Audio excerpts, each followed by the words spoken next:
इतना बात मालूम उसको सजा दूंगा, मेरा कलेजा फाट गए।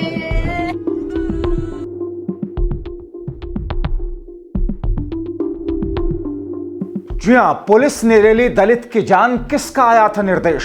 चौंकाने वाले खुलासे का आया वीडियो। बौखला गई भारतीय जनता पार्टी। बहुत स्वागत है आप सभी का। आप देख रहे हैं द राजनीति का विशेष सेगमेंट खबर और विश्लेषण। मैं हूं जब्बार खान। दोस्तों, क्या मौजूदा वक्त में दलितों के ऊपर एक बार फिर से अत्याचार का नया दौर शुरू हो रहा है?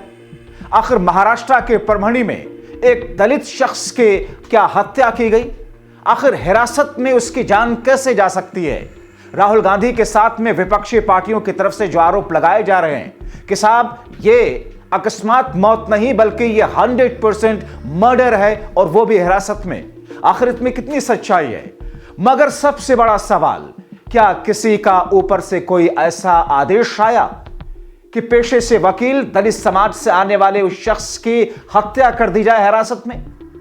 आखिर ऐसा क्यों हुआ और इसके पीछे की घटना पूरी है क्या? दोस्तों, एक एक करके आपके सामने तमाम चीजें रखूंगा, मगर उससे पहले एक छोटी सी अपील, अब इस वीडियो को अंत तक जरूर देखें ताकि आप समझ सकें। दोस्तों, देश के अंदर गृह मंत्री अमित शाह के बाबा साहब अंबेडकर को अपमानित करने वाले बयान के बाद में पूरे देश में हंगामा मचा है। विरोध प्रदर्शन का दौर जारी है। विरोध प्रदर्शन हर तरफ हो रहे हैं, मगर इसी बीच में दो तरह की घटनाएं सामने आने शुरू हो चुकी हैं। एक घटना जो बाबा साहब की प्रतिमा या उनसे जुड़ी हुई प्रतिमाओं को नुकसान पहुंचाने का या खंडित करने की घटनाएं आ रही हैं। दूसरी तरफ दलितों के प्रति आक्रोश कहें या दलितों के प्रति अत्याचार कहें या दलितों के प्रति दबंगई और उनके नरसंहार तक की खबरें इस बीच में सामने आ रही हैं। दिल्ली से सटे हुए उत्तर प्रदेश में बीते 10 दिनों के अंदर 2 से 3 ऐसी घटनाएं सामने आ चुकी हैं।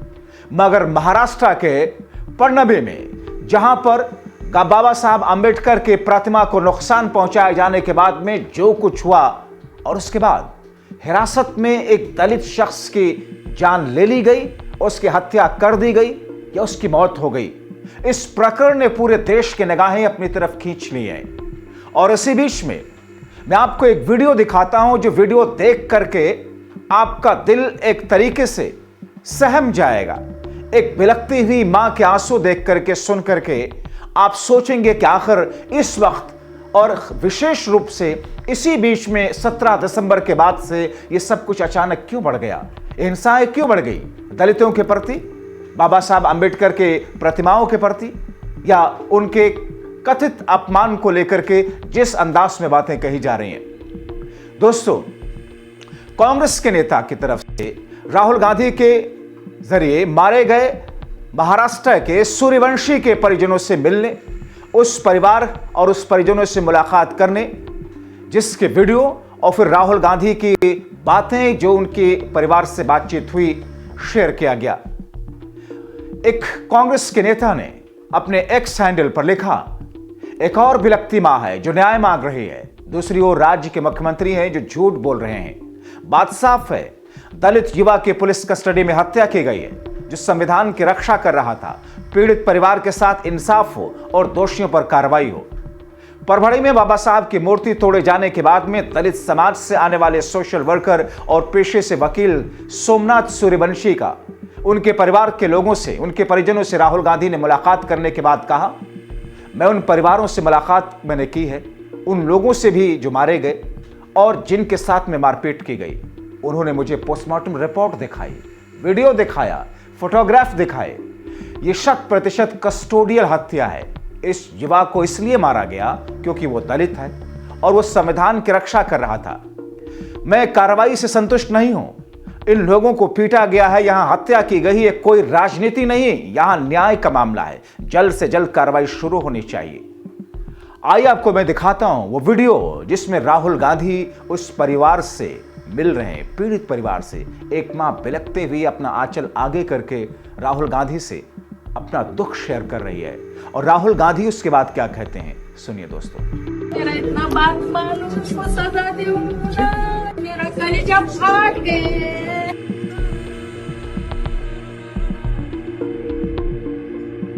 15 तारीख को रविवार के दिन सुबह 9 बजे फोन आया ये आपका लड़का हार्ट अटैक से डेथ हो गया उनका। आप परभणी में आइए, सिविल हॉस्पिटल में बॉडी लेके जाएंगे। मेरे लड़के को कुछ रोग नहीं था, कुछ नहीं था, मेरे को मालूम था। एकदम मेरा लड़का खो रहा था, ड्रिंकिंग नहीं, स्मोकिंग नहीं। मार पीट के उसका प्राण लिया, मेरे को ये मालूम था। मुख्यमंत्री साहब, फडणवीस साहब ने, उन्होंने तो आज स्टेटमेंट किया है कि हमारे पुलिस वाले मारे नहीं, हार्ट अटैक की वजह से डेथ हो गया है। गलत स्टेटमेंट दिया है सब। अगर आपके भाई ने पत्थर भी फेंका हो तभी मर्डर तो नहीं कर सकता। नहीं कर सकते। सही बात। सारे के सारे लोगों को चोट लगी, उसकी बॉडी पे चोट लगी है, तो चीफ मिनिस्टर कैसे बोल रहा है कि चोट नहीं लगी है महाराज? सर क्योंकि जब झूठ बात बता रहे विधानसभा में वो, जब मैं सर जेल से बाहर आया ना तब की निशानी। और जाति पे गाली दे रहे थे पुलिस वाले। युवा को इसलिए मारा गया है क्योंकि वो दलित है और वो कॉन्स्टिट्यूशन की रक्षा कर रहा था। ये 100% कस्टोडियल डेथ है, पुलिस ने इनकी हत्या की है। और चीफ मिनिस्टर ने असेंबली में पुलिस वालों को मैसेज देने के लिए झूठ बोला है। चीफ मिनिस्टर जिम्मेदार है, जल्दी से जल्दी कार्रवाई शुरू होनी चाहिए। मगर दोस्तों, हंगामा तेज होते और दबाव बढ़ता देख करके महाराष्ट्र के मुख्यमंत्री देवेंद्र फडणवीस को परभणी हिंसा के न्यायिक जांच के आदेश देने पड़े। मगर फडणवीस के एक बयान को आप सुनिए और उसे समझिए कि बीजेपी और फडणवीस सरकार कितने दबाव में है। फडणवीस विधानसभा में कहते हैं कि सूर्यवंशी ने मजिस्ट्रेट को बताया था कि उन्हें प्रताड़ित नहीं किया गया, सीसीटीवी फुटेज में भी क्रूरता के कोई सबूत नहीं दिखे।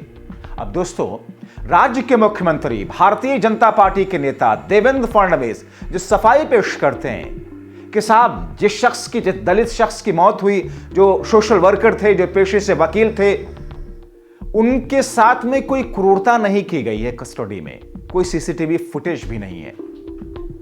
यह अपने आप में दर्शाता है कि आखिर देवेंद्र फडणवीस कितने दबाव में हैं। यह अपने आप में दर्शाता है कि जो आरोप उनकी सरकार, उनके पुलिस प्रशासन के ऊपर लग रहे हैं, उन आरोपों में कहीं ना कहीं कोई ना कोई सच्चाई तो है। जिस बुनियाद पर राहुल गांधी ने डंके की चोट पे कहा कि साहब ये मौत नहीं है, ये 100%, 99% भी नहीं, ये 100% हत्या की गई है। आखिर क्या डर था भारतीय जनता पार्टी के महाराष्ट्र की सरकार को? क्या छुपाना चाहती है सरकार?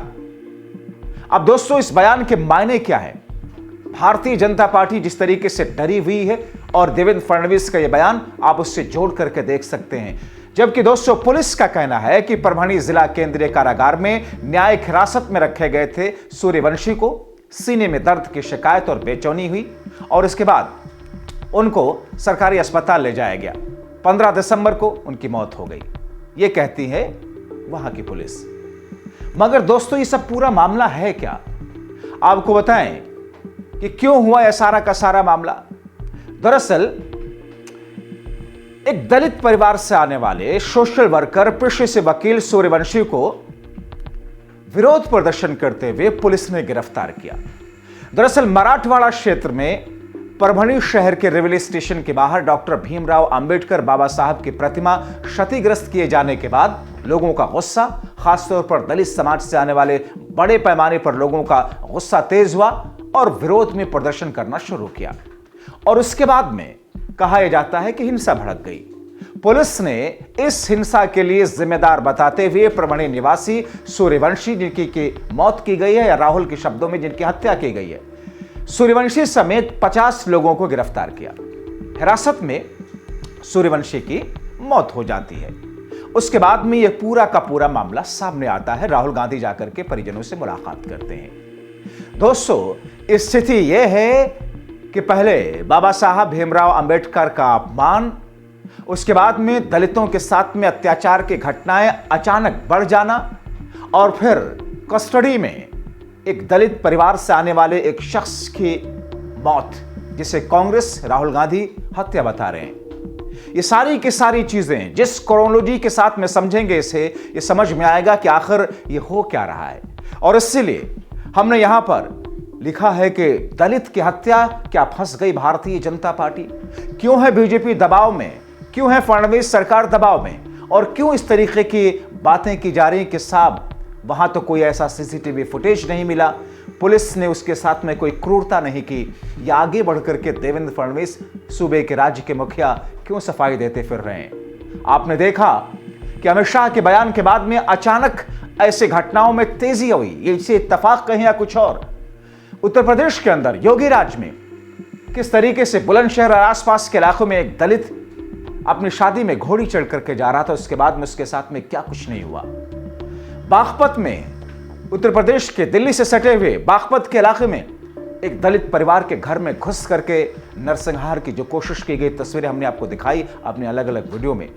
और फिर इस तरीके से महाराष्ट्र में दलित शख्स के जान लेने की बात कही जा रही है। आखिर ये तमाम की तमाम कड़ियां जिस अंदाज में जुड़ रही हैं, उससे ऐसा लग रहा है कि राहुल गांधी जो कह रहे हैं उसमें कुछ न कुछ तो सत्यता है, जिसकी पर्देदारी की जा रही है। अब इस पूरे मामले में विशेष टीम जांच पड़ताल करेगी। उसके बाद में क्या स्थिति सामने आएगी, जांच हफ्ते, 2 हफ्ते, महीने, 2 महीने, साल भर कब तक चलेगी, कब तक उसका रिपोर्ट आएगी। मगर इस बीच में एक दलित परिवार से आने वाले शख्स की हत्या हुई और सवाल कई सारे लोग उठा रहे हैं, क्या ऊपर से पुलिस को कोई आदेश था, निर्देश था इस दलित की जान लेने के लिए? क्योंकि उसके जिंदा रहने पर कई सारे राज खुलने वाले थे, कोई झूठ बाहर आने वाला था जिसे सरकार या पुलिस छुपा रही थी। बहरहाल दोस्तों, आप देखिए और समझिए, और इस पूरे मामले पर आपके विचार क्या है, आप अपनी राय कमेंट बॉक्स में लिख सकते हैं। आपसे एक छोटी सी अपील, आप हमारे व्हाट्सएप चैनल को भी ज्वाइन करें और आप डिस्क्रिप्शन के लिंक में जाएं, वहां पर शेयर करें, वहां पर लिंक क्लिक करें, ज्वाइन करें, हमारे इस चैनल को भी ज्वाइन करें और मेंबर बने। बहुत शुक्रिया। मेरा इतना बात मालूम, उसको सजा दे, मेरा कलेजा फाट गए।